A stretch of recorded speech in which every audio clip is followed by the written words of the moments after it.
Hello and welcome to the first of my two-part series on stimulants. This lecture will of course concern cocaine. The next one will concern different types of amphetamines. So what am I going to cover today? Well, actually a lot of different things. We'll start with the history of cocaine, move on to what we know about current patterns of cocaine use, talk a little bit about the pharmacology of cocaine and the acute effects of cocaine on the central and peripheral nervous system. Towards the end of the lecture, we'll talk a little bit about the chronic effects of cocaine and talk a little bit about cocaine dependence or addiction. I will talk briefly about treatment for stimulant dependence, but I'll do that at the end of my second lecture, so not the end of this one. Alright, with all that in mind, let's get started. So the history of cocaine. The history of cocaine, like the history of many plants, or many drugs that we talk about in this class, begins with a plant, and that plant is the coca plant, or Erythroxylon coca. I think I got that pronunciation correct. Okay, as you probably know, this is a plant that's native to South America, and it produces a variety of alkaloids, one of which is cocaine, and has been for probably millennia chewed by various indigenous peoples of those regions for its stimulant effects. So here is a picture of a person chewing a coca leaf for stimulant effects. Sometimes people who do this will put a little bit of baking soda or another kind of base compound in their mouth to help with the absorption of the drug. We'll talk a little bit about how that works later on in this lecture. It's interesting to note that people in different South American countries who have historically chewed coca leaves for their stimulant effects often use it a bit like we use caffeine in this culture. It's done, in the morning time to help you get up and get going. During the day, it's done during long periods of time when you're busy at work or need a little bit of extra energy. There doesn't appear to be a lot of evidence for addiction to coca leaf chewing, at least not in the way that we see addiction or dependence to cocaine in this culture and in other cultures as well. And there are probably some different reasons for that. One reason is that the concentrations of the drug cocaine, or the active compound cocaine in coca leaves, are relatively low. So the amount of a boost that you get from chewing even a large wad of coca leaves probably isn't nearly as much of a boost as you get from snorting a line of cocaine or smoking crack or smoking Freebase cocaine.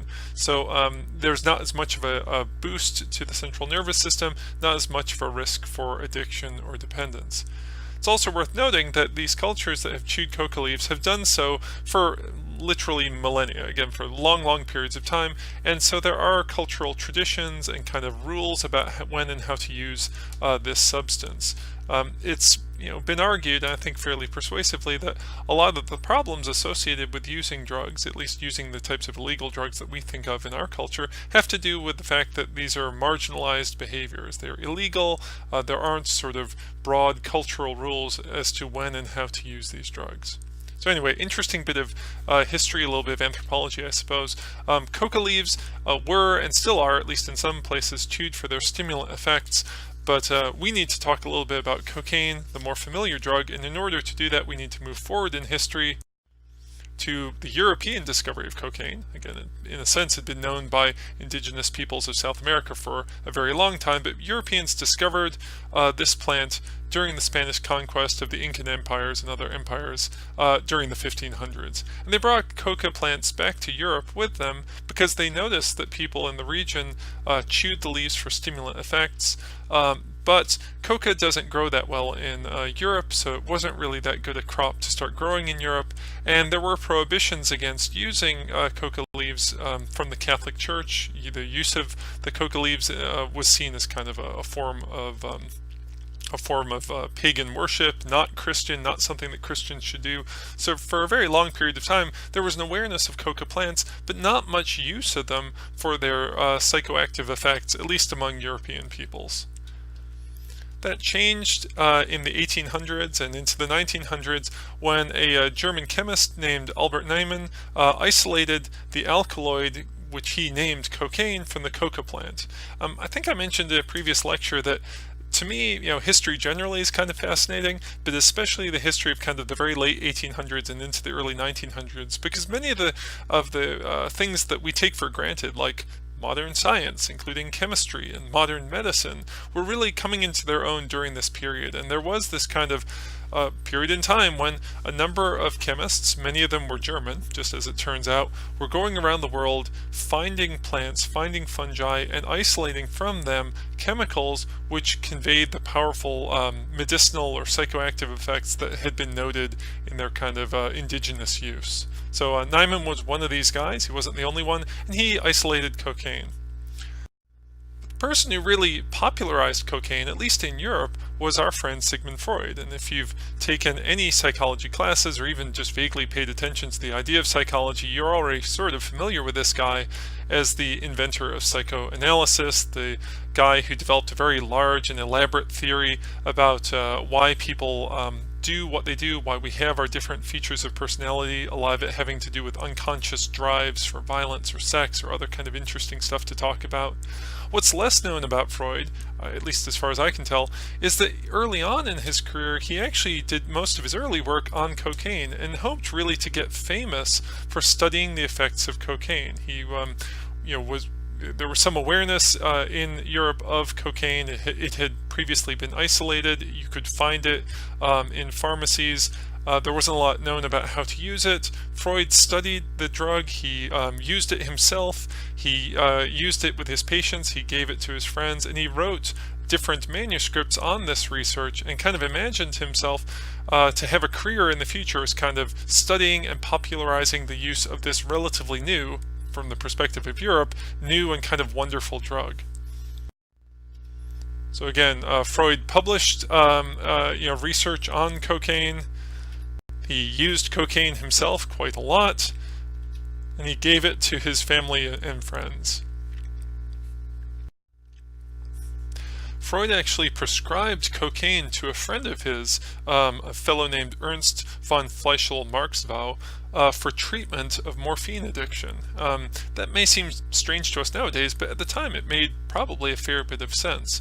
Morphine addiction was coming to be recognized as a significant problem, and I'll actually talk about that a little bit later in this lecture and indeed in future lectures. But there was this awareness at the time in Europe and in America that people, especially people who had been soldiers and had been given morphine for treatment of war wounds, could become addicted to morphine, and that there was this new drug, cocaine, which had all these powerful effects. It kind of woke people up. It made them feel more healthy. It seemed like it would be useful for treating the kind of the stupefying and debilitating addiction to morphine. So anyway, Freud prescribed morphine to his friend, and in a sense the treatment was successful. The friend was weaned off of morphine but became addicted to cocaine. Not that surprising, I suppose. And unfortunately it was a bad addiction, a bad dependence, characterized by things like tolerance, severe withdrawal symptoms, psychotic symptoms from overuse, and eventually death from cocaine. And this was both a personal and a professional tragedy for Freud, and ultimately led him to kind of abandon his professional interest in cocaine and stop using it in his research and in his practice, and kind of shift his focus to treating patients who presented with what we would call, or what he called, neurotic symptoms, these kind of symptoms of anxiety and depression. And in the course of those treatments, he developed some of the techniques which we now recognize and remember him for, things like psychoanalysis, dream analysis, and so on.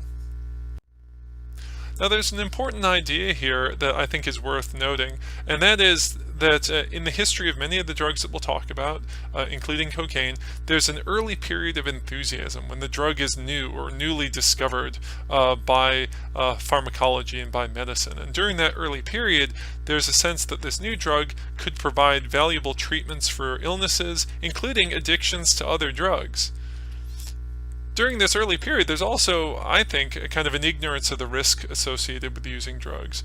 The fact that a new drug may have its own set of problems, problematic side effects, problematic behavioral effects, etc., including addiction. And cocaine, again, is a good example of this. It was seen as kind of a wonder drug, but over time, the dangers associated with it became more evident. But that time took a while to pass, and there was, again, for a long period of time, some real popularity around the use of cocaine. Cocaine was used in a lot of commercial products during the kind of the 1800s and into the 1900s. A particular fellow named Angelo Mariani, a chemist, again, chemists discovering and using cocaine, combined cocaine with alcohol and made a wine tonic, which he named Vin Mariani, that was an international sensation. I mean, it would people from all walks of life, the wealthy, the powerful, politicians, religious leaders, everyone loved this stuff, and it probably shouldn't surprise us too much these days because it had alcohol, which people in general like, and it had cocaine, which made people feel sort of lively and energetic and powerful. It's interesting to note that this combination of cocaine and alcohol, a combination that some people indulge in to this day, is problematic. It can be quite dangerous for you. During the biotransformation of cocaine, if alcohol is present, a kind of a byproduct is produced called cocaethylene. And cocaethylene acts to increase the half-life of cocaine. Basically, it takes longer for your body to metabolize or fully biotransform cocaine if alcohol is present. So the high of cocaine will last longer, which is, probably for some users one of the reasons that they combine the two drugs.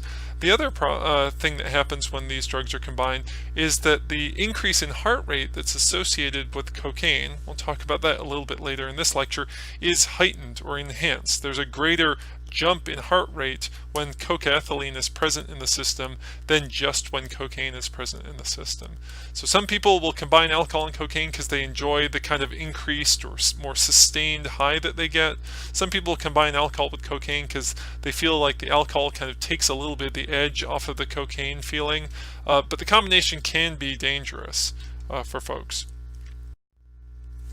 Just a couple slides ago, I mentioned a European chemist who was creating a cocaine beverage. At about the same time in history, an American pharmacist was doing more or less the same thing. His name was John Pemberton, and he was a Civil War veteran who'd suffered an injury and had been given morphine for treatment of the pain associated with that injury, and had become addicted to morphine, and was interested in treating his addiction, and had heard about this new drug, cocaine. He combined it with some other medicinal compounds, including, interestingly enough, caffeine from the cola nut, and created a beverage that he called Pemberton's French wine coca. So he's trying to kind of copy that idea of a wine cocaine mixture.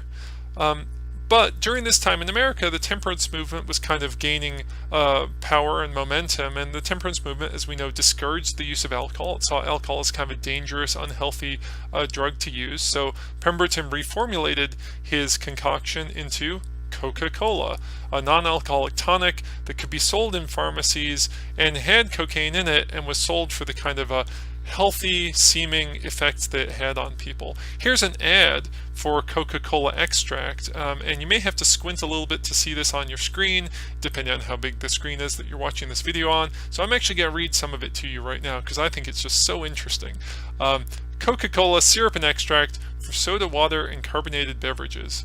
This, quote, intellectual beverage, quote, and temperance drink, meaning it's non-alcoholic, contains the valuable tonic and nerve stimulant properties of the coca plant and cola nut, and makes it a delicious, exhilarating, and invigorating beverage.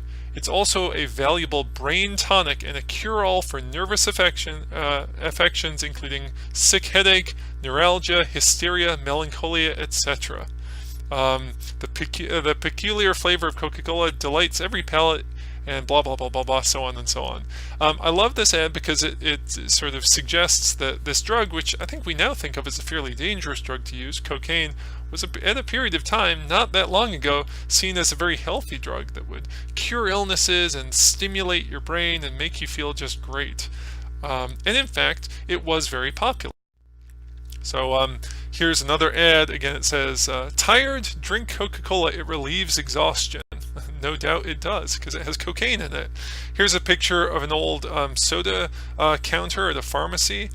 This is something that maybe we've lost in our culture now, but back in the day, if you felt sick or you felt ill or you just felt tired and needed a pick-me-up, you could go to pharmacies and there would be a counter, a bit like a bar, except instead of selling alcohol, they would sell you carbonated water with different syrups of supposed medicinal value mixed in with them. So you could feel kind of tired and run down, and you go into your pharmacy and you sit down at the soda counter and you mix up some Coca-Cola beverage for you with carbonated water and this syrup that John Pemberton had developed.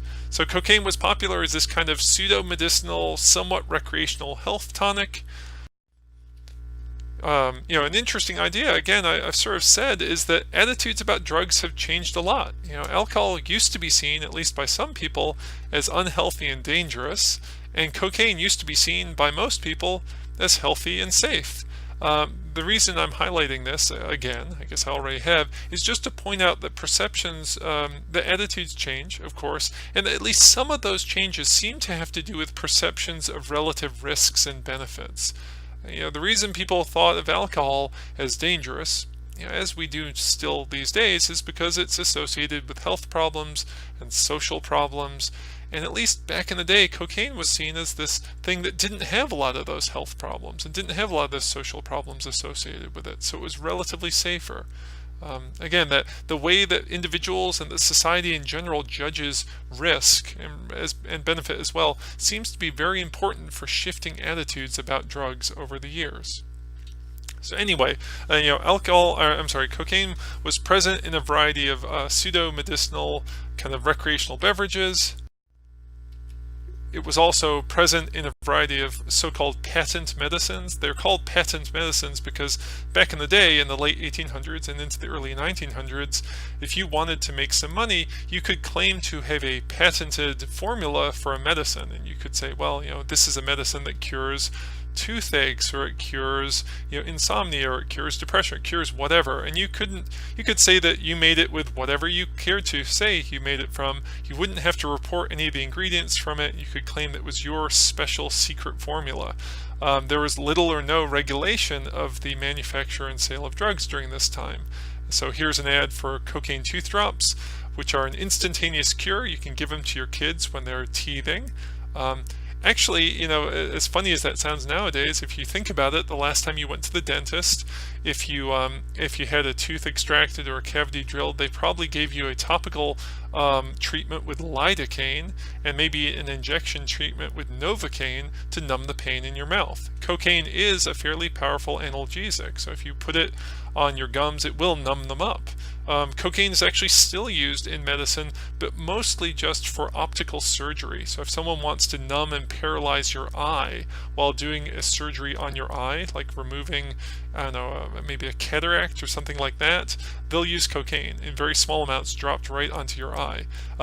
In your dentist's office, they use lidocaine and Novocaine because they provide little or no high, as you probably noticed when you had your lidocaine. It doesn't make you feel good, it just numbs you up, which means it's relatively safer than cocaine to use in dentistry. It also lasts longer. The last time I had a cavity drilled, I asked my dentist, why don't people use cocaine anymore? And he said it was partly because of the high. You don't want to get your patients very high when you're working on them, and also because cocaine doesn't last as long as lidocaine does or Novocaine does.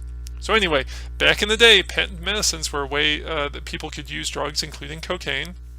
But over time, there was some awareness, as there was in the case of Freud and the Europeans, of some of the downsides of cocaine use. The risk that people could become addicted to health tonics like Coca-Cola, or they could become addicted to patent medicines like these tooth drops and could start to have the habit of using them more and more, and maybe even suffer negative health consequences as a result. So attitudes changed, again, as perceptions of risk changed. Attitudes also changed, frankly, because of racism.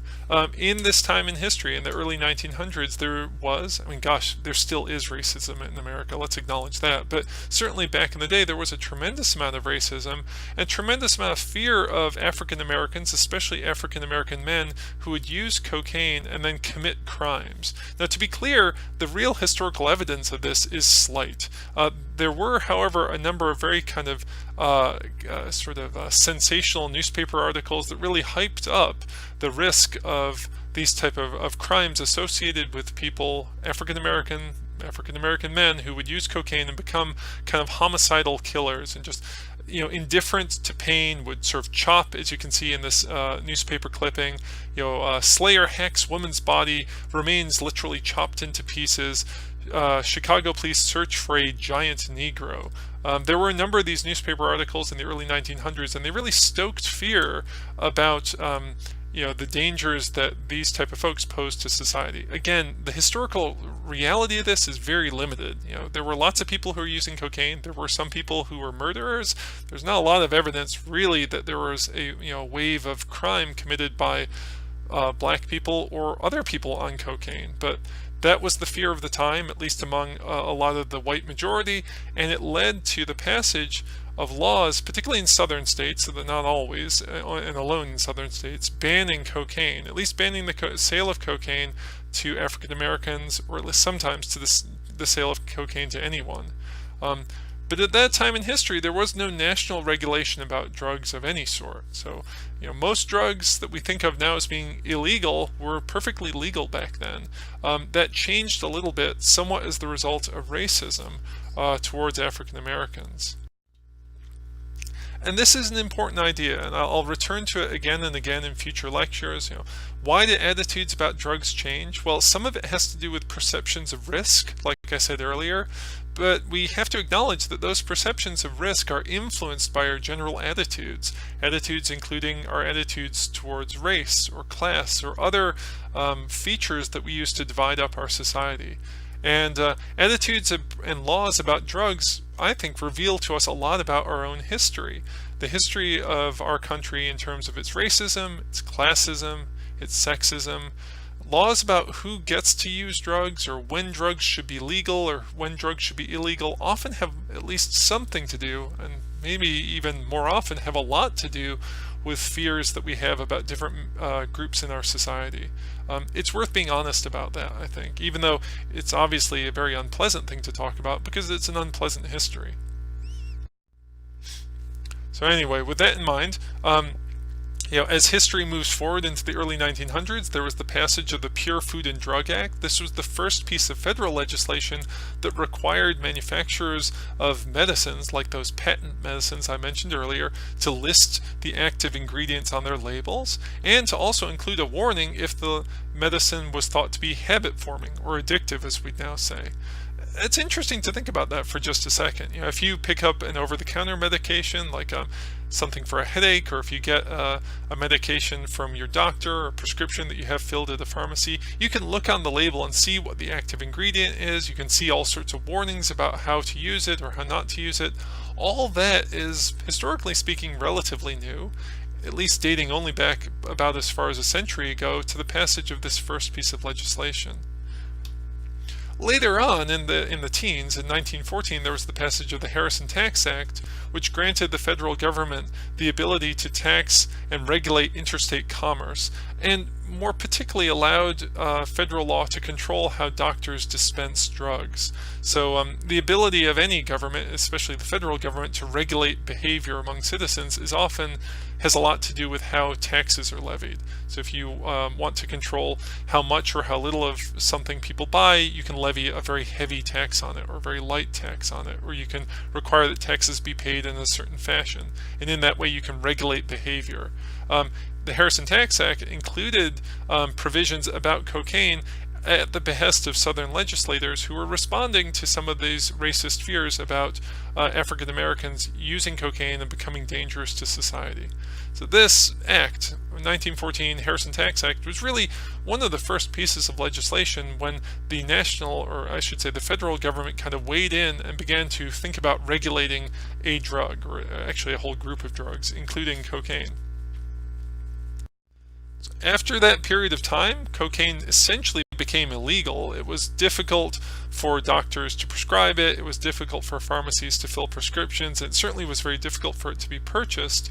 And use decreased generally. I mean, cocaine was a very popular drug and a lot of people in society were using it. And as it became illegal, the use generally declined somewhat, but did not, of course, go away. Prohibiting drugs rarely entirely eliminates them, or probably never entirely eliminates them. It's also worth noting that making cocaine illegal kind of created associations between the use of cocaine and things which people find exciting, like risk or danger, sex, money. There's a whole raft of movies that came out in the 20s and 30s and later, and pulp fiction novels that had to do with people abusing a variety of drugs, including cocaine, and getting into all sorts of risky, dangerous trouble. So here's just one example. It's an old movie called The Cocaine Fiends. I forget what year it came out, but as you can see from the label, it says, "The White Dust from Hell, The Cocaine Fiends, warning for adults only, degradation, sin." I mean, it's meant to be suicide, prostitution. It's meant to be sort of threatening. And a lot of these exploitation films, as we call them now, were marketed kind of under the veneer of being public service announcements, like, hey, look how dangerous drugs are. But really, they were sold in part because people just find interest in things like sin and sex and danger. I mean, clearly, we all like to experience this at least a little bit, and there was a certain kind of fascination around cocaine that persisted or increased even as it became an illegal drug to use. Now, much later in history, in 1970, the Comprehensive Drug Abuse Preventions and Control Act was passed, and this created the modern system of regulation for most drugs, at least at a federal level. The act includes a series of schedules. Schedules are just kind of lists of different drugs, and cocaine happens to be on Schedule 2. Schedule 2 includes drugs which have some medical uses, but a high potential for abuse, and cocaine is considered, I think fairly accurately, something which is medically useful, but also can be easily abused. And that's where it is today.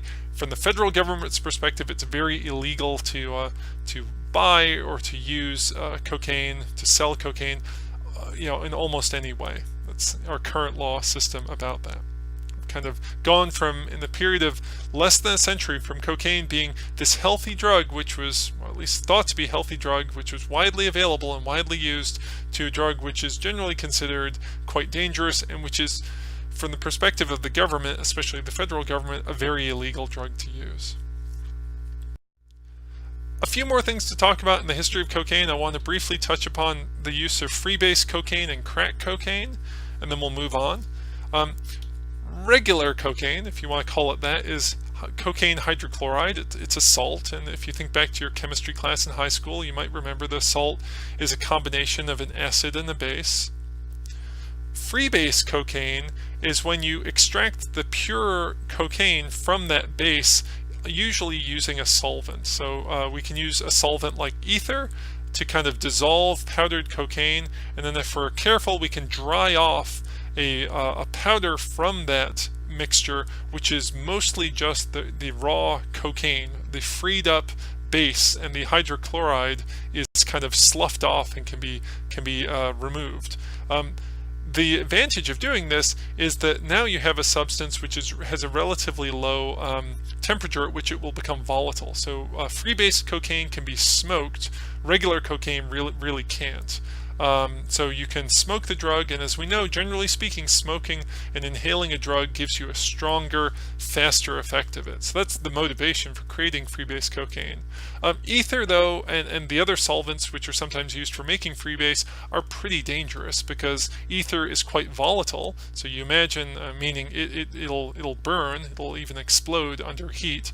So you can imagine if you're trying to make some freebase cocaine, you've mixed up your ether and your cocaine. You're trying to dry off and separate out the ether and the acid, and so you just have the cocaine freebase left over. If you don't entirely dry that stuff off, you'll have something which won't just light up and smoke when you apply heat to it, but could even explode.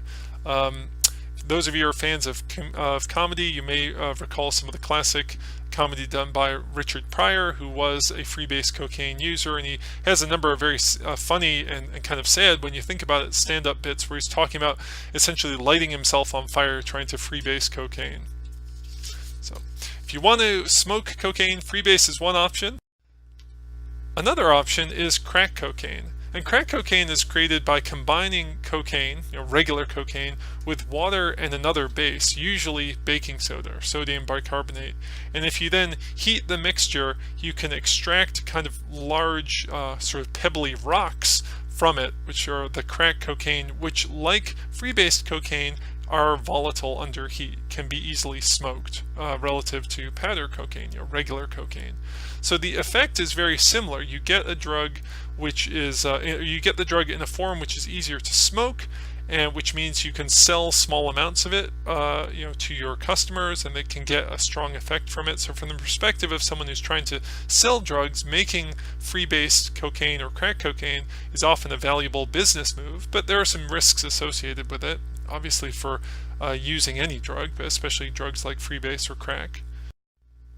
If you're a little confused about the chemistry, and I only just kind of briefly touched on it, this is roughly the story that we've talked about so far.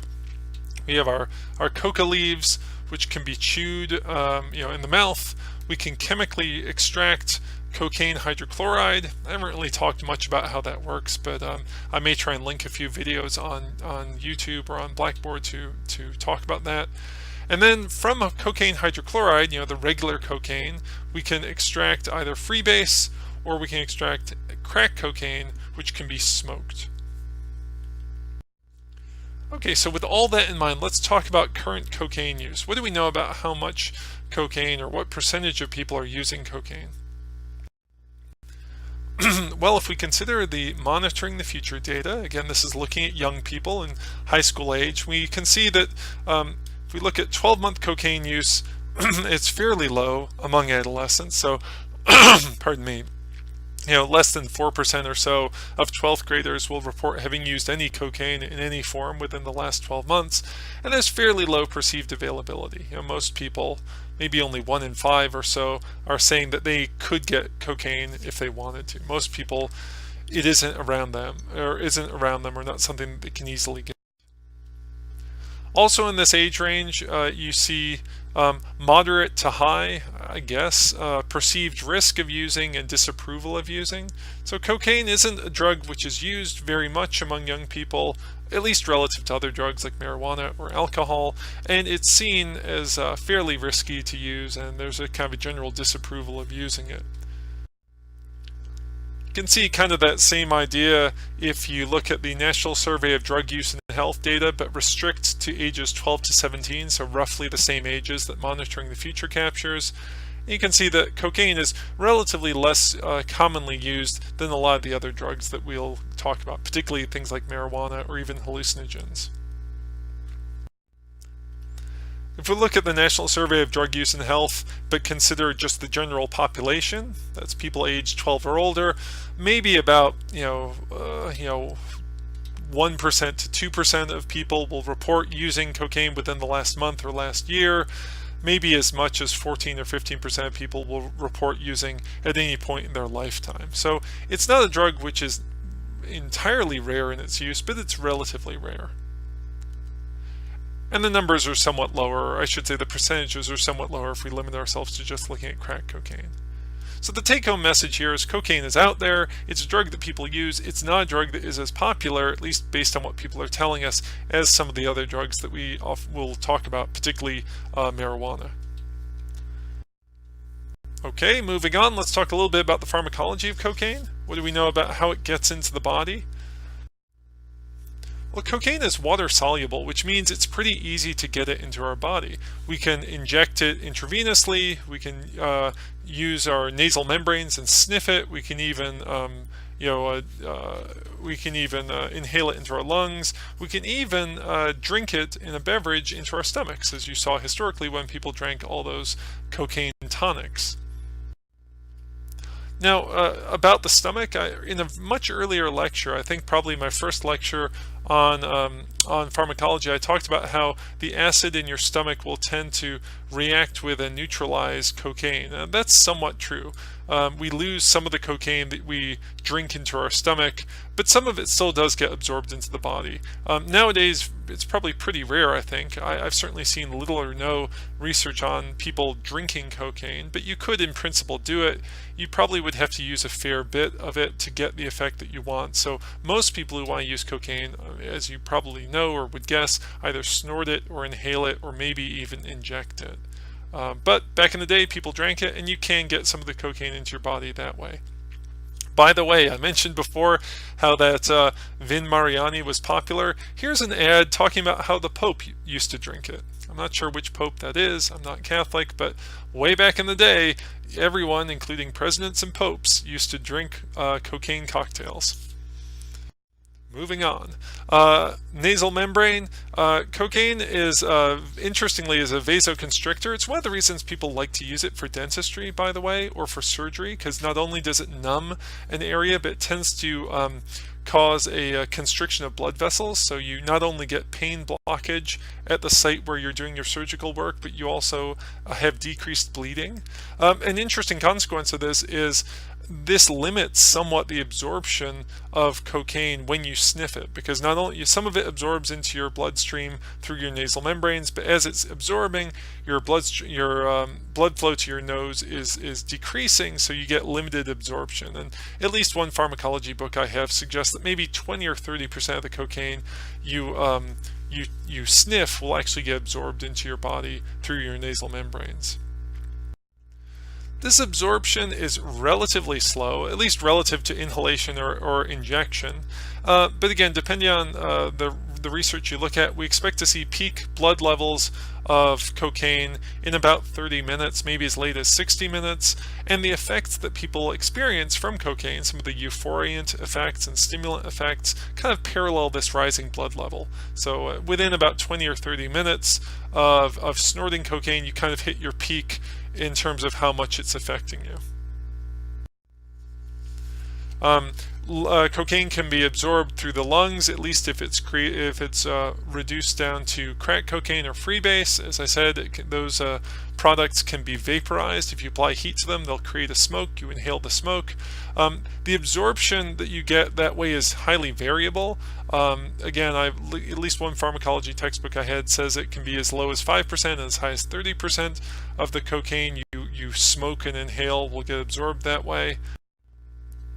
But you get a very fast absorption, at least relative to the nasal membranes, which themselves are already pretty fast, because there's a lot of surface area in your alveoli, those little air sacs in your lungs. So however much cocaine actually gets down there in terms of the smoke that you actually inhale, much of that will get absorbed into your bloodstream, because there's just so much area. If you were to think about kind of mentally unfolding all those little sacs, that's a lot of space, a lot of surface for drugs to land on and kind of diffuse through and get into your bloodstream. And so we see, because of that faster absorption, peak levels in the blood of cocaine at about 5 minutes from smoked cocaine. And again, the effects parallel those the effects that people feel parallel those rising levels in the blood.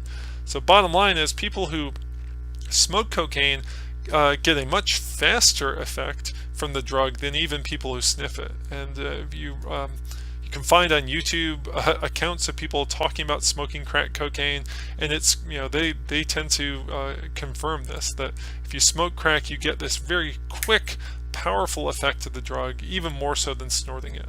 And interestingly, that effect doesn't last quite as long as if you snort it. So people who smoke crack cocaine get really high really fast, but then they come down quickly and often feel motivated to go get more crack to smoke again. And similar thing with freebase cocaine. And the last thing I want to mention, of course, for getting drugs into the body is intravenous injection. Here we get peak blood levels essentially instantaneously. I don't know if 30 to 60 seconds is just what I saw in one pharmacology book, but basically if you inject cocaine solution into your veins, you're almost immediately have a lot or almost all of that cocaine present in your circulatory system and can start to affect your nervous system, and you can start to feel the effects of the cocaine. So people who inject cocaine, as you might guess, almost immediately feel the effect of the drug on them. Okay, so we talked a little bit about the absorption of cocaine. Let's just talk about what happens to you once you get cocaine into your body. How does it make you feel? What goes on in your periphery and in your central nervous system? Well, if we look in the peripheral nervous system, we basically see a pattern of sympathetic nervous system activation. So someone who's on cocaine will have dilated pupils. Their pupils will get very wide. They'll have a dry mouth because of inhibited saliva or salivation. They'll have kind of big relaxed lungs. They may be kind of taking big gulping breaths because their bronchi are relaxed. Their heart rate will be really pumped up. There'll be inhibited digestive activity, so people who use cocaine a lot don't tend to eat as much, may lose weight as a result, and so on and so on. So general sympathetic, in the periphery there's kind of a tilt towards sympathetic activation and parasympathetic deactivation.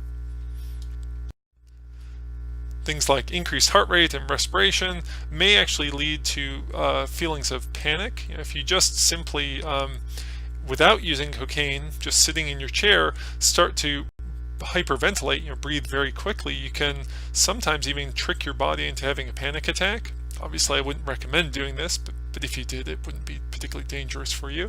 But simply by elevating your heart rate and your respiration, your body can start to feel kind of panicky. That happens for some people who use cocaine.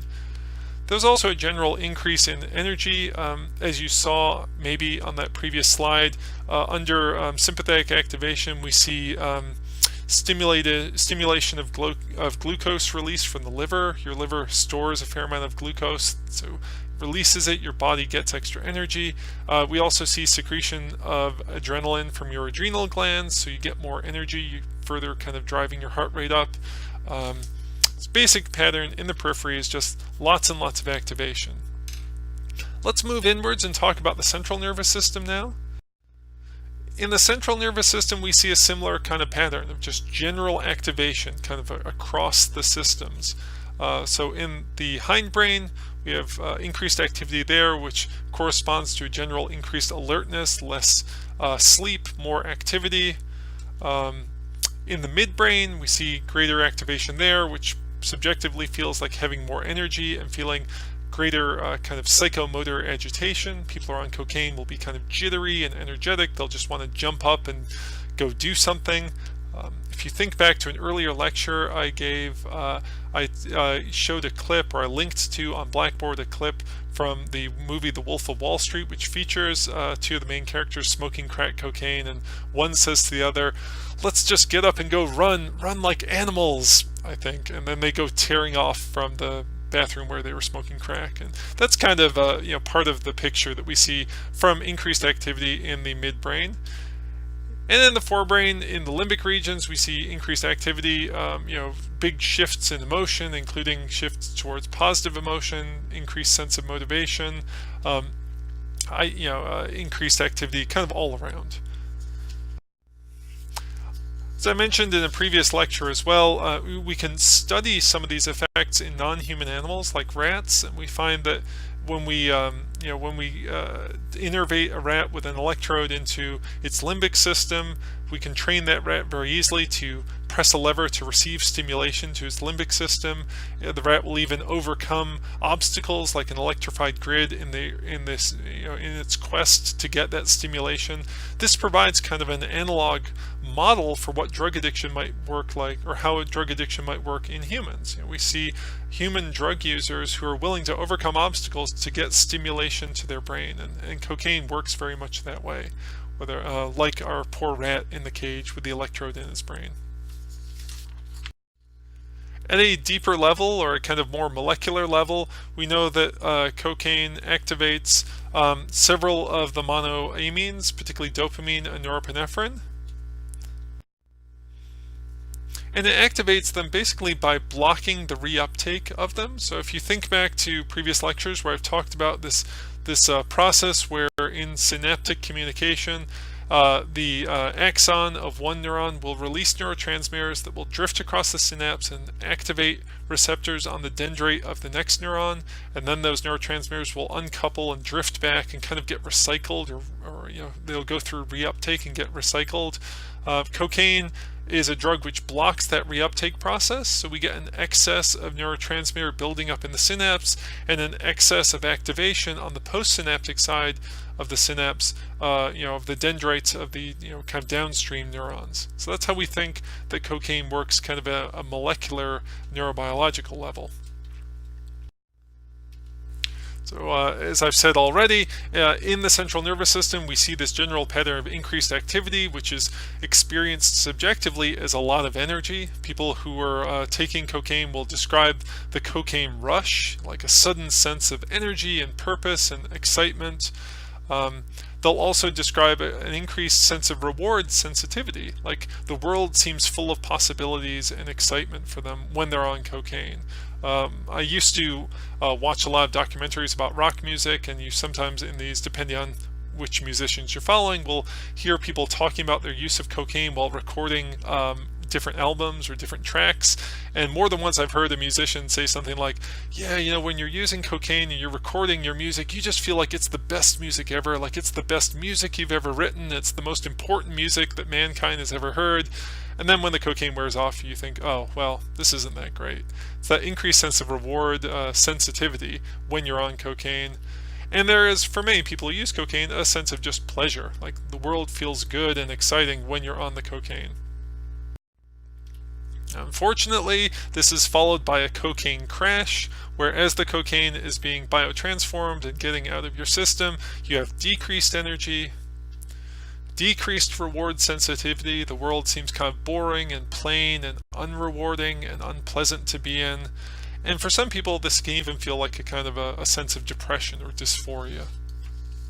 So from talking to people who've used cocaine, both colleagues and friends, and also just clients I've had over the years, it is interesting to hear them describe this cycle of a big high and then a pretty big crash that all takes place over maybe 20 or 30 or 40 minutes. This is a drug which takes you up high and takes you down low, all within the space of maybe an hour or so. Depending on the type of person you are, you may feel a lot of motivation to get back on that high as you start to experience the low. And as I've mentioned in previous lectures, people who use cocaine will often sort of use it all up in one session, because as they start to feel bad, as they start to experience this crash, there's a lot of negative reinforcement for going back to the behavior and getting high again. So they might buy a certain amount of cocaine for the whole weekend and then blow it all on the Friday night because they just don't like that low feeling. Anyway, I've talked about some of the acute effects of cocaine. Let's talk a little bit about the chronic effects of the drug. There's a certain amount of physical damage that can go to the body from using cocaine over a long period of time. If you use it intranasally, your nose will be damaged, particularly your nasal septum, that piece of cartilage that divides your nostrils.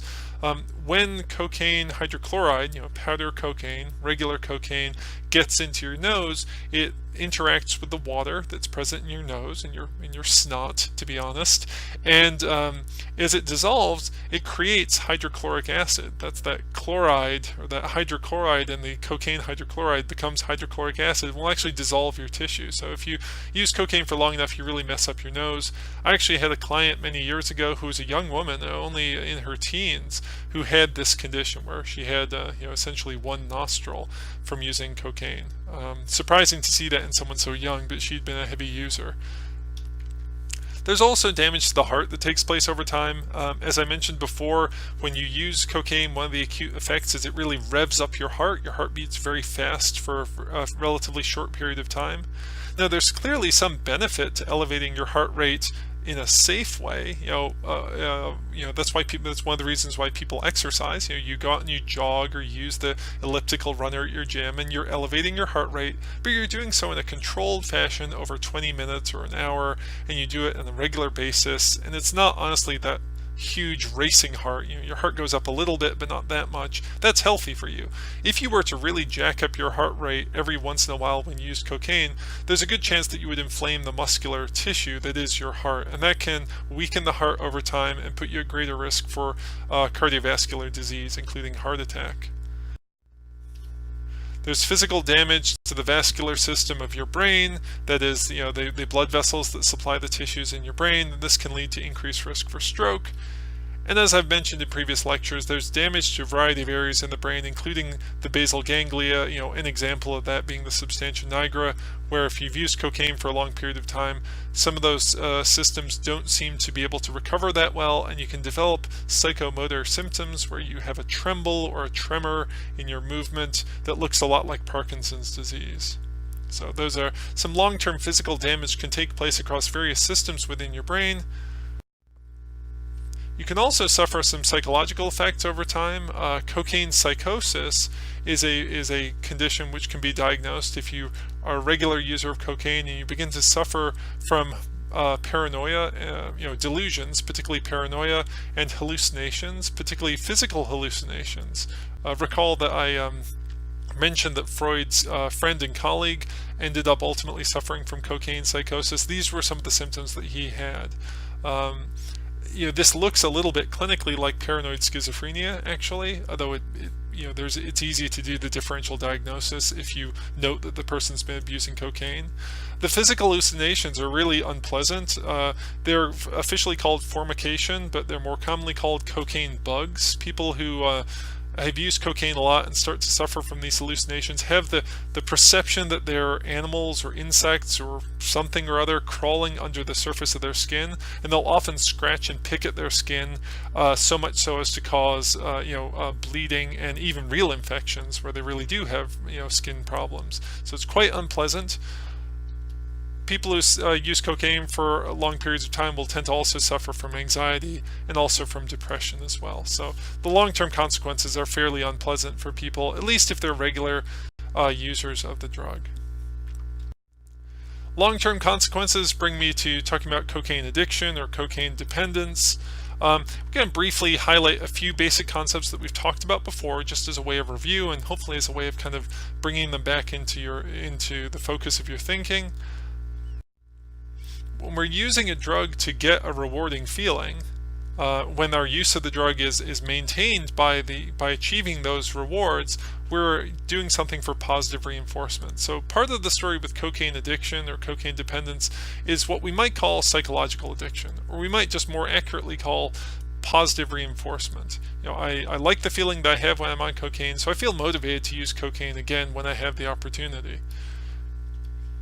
The problem with this is that over time, people can have decreased dopamine receptor activity if they've been using cocaine for a long time. So in a sense, the pleasure of using it isn't quite so strong as before, but there's still kind of a lingering urge to use the drug. It's a little bit tricky to describe this, but people clinically, express it. It's the distinction between liking and wanting. It's a bit like when you begin smoking cigarettes, you might like the feeling of nicotine, but over time you're mostly smoking because you sort of need the feeling of nicotine. And so people who use cocaine in a similar fashion, when they begin using it, they like the feeling of being high, at least most of them do, but over time that feeling of enjoyment goes away, but it's more kind of just a compulsive urge to do the behavior, to get the drug, to use the drug, without as much of the actual fun involved. At the same time that this is happening, there's an interesting phenomenon called sensitization occurring. And I've discussed this earlier as well. Sensitization occurs when we have increased sensitivity to cues associated with the drug.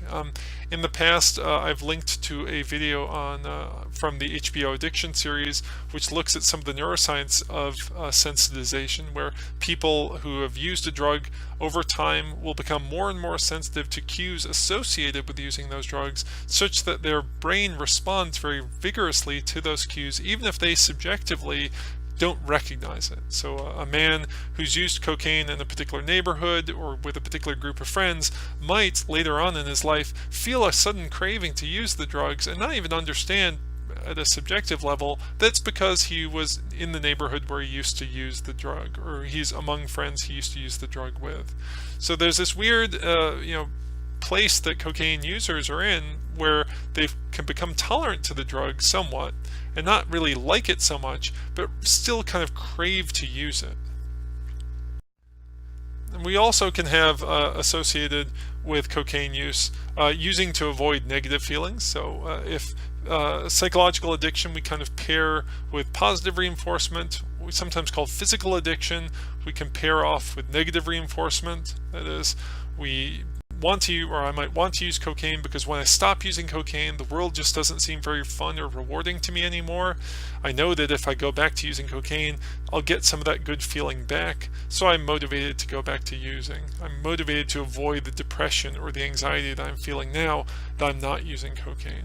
So although depression and anxiety we don't often think of them as physical symptoms, we might call this a kind of a physical addiction because it's associated with negative reinforcement.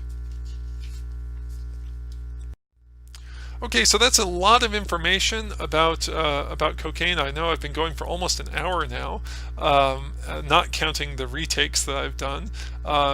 Anyway, so that's about as far as I need to go for today, or for, at least for right now. In the next lecture, the second part of this two-part series, I'll focus on amphetamines, and I'll talk in a similar fashion about their history, about their current use, about their pharmacology and their effects, and hopefully some other cool stuff that you'll find interesting. So between now and then, I hope you enjoyed the lecture. As I always say, thank you for your attention. If you have a chance, just step out of your office or away from your screen and relax for a little bit. Allow some of this information to sink in. If you have questions, let me know by posting them on YouTube in the comments section, or by posting them on Blackboard in the discussion boards. I'll always do my best to respond. And again, thanks for your attention, and I'll see you soon. Bye-bye.